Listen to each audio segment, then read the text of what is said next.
जब एक कमजोर सरकार देश में हुआ करती थी, उस समय पाकिस्तान हमारे सिर पर चढ़ करके नाचता था। कांग्रेस की कमजोर सरकार दुनिया में गुहार लगाती फिरती थी। मोदी ने कहा,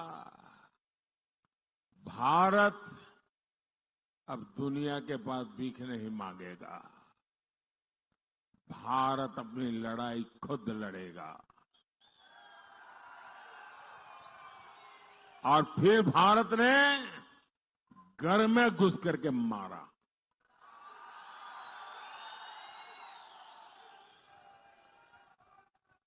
आज देखिए पाकिस्तान की क्या हालत हो गई है। कांग्रेस मां भारती के अपमान से भी बाज नहीं आती।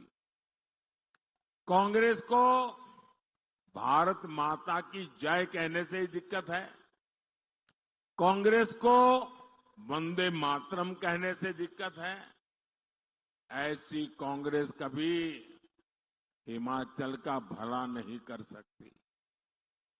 साथियों, यही कांग्रेस है जिसने भारत के सीमावर्ती इलाकों को अपने हाल पर छोड़ दिया था।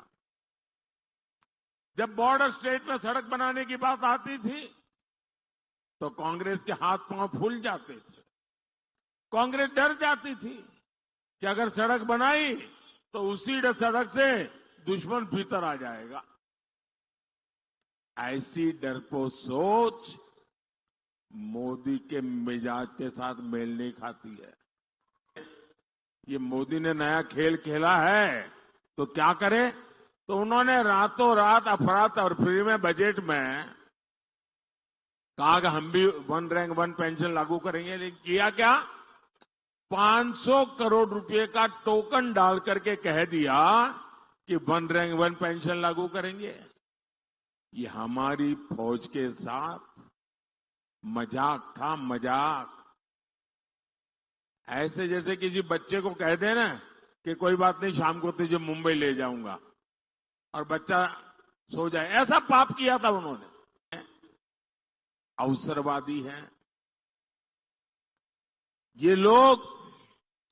3 चीजें आपको कॉमन मिलेगी इनमें। ये पत्रकार मित्र जरूर इस पर रिसर्च कर सकते हैं, गौर कर सकते हैं। आपको बड़ा खजाना मैं दे रहा हूं, आपको काम आ जाएगा।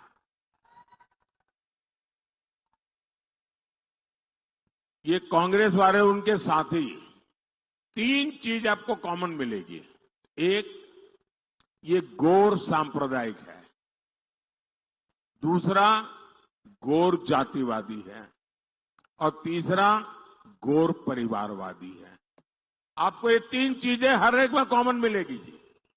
ये मीडिया वाले दिमाग खपाएंगे तो बहुत खजाना खोल करके ले आएंगे। 60 सालों तक कांग्रेस ने सोचा ही नहीं कि सामान्य वर्ग में भी गरीब होते हैं। क्या ब्राह्मण का बेटे परिवारों में गरीब कोई होता नहीं है क्या? क्या बनिए के परिवार में कोई गरीब होता नहीं क्या? उच्च वर्ण के लोगों के समाज में गरीब लोग होते हैं कि नहीं होते? उनकी परवाह ही नहीं थी, चिंता ही नहीं थी। उनको भी आरक्षण की जरूरत है। कांग्रेस ने हमारे इन समाज को कभी सोचा नहीं। मोदी ने आकर के जिस समाज ये आरक्षण के दायरे से बाहर था, उनको बड़ा सुखी संपन्न माना जाता, उच्च माना जाता था, मैंने उनके गरीब बच्चों के लिए 10% आरक्षण किया और इस देश में कोई झगड़ा नहीं हुआ और किसी का लूट। कांग्रेस वाले और उनके साथी वो सारे आरक्षण आपके खत्म करके अपनी वोट बैंक, जो वोट जिहाद की बातें करते हैं, उन मुसलमानों को दे देना चाहते हैं।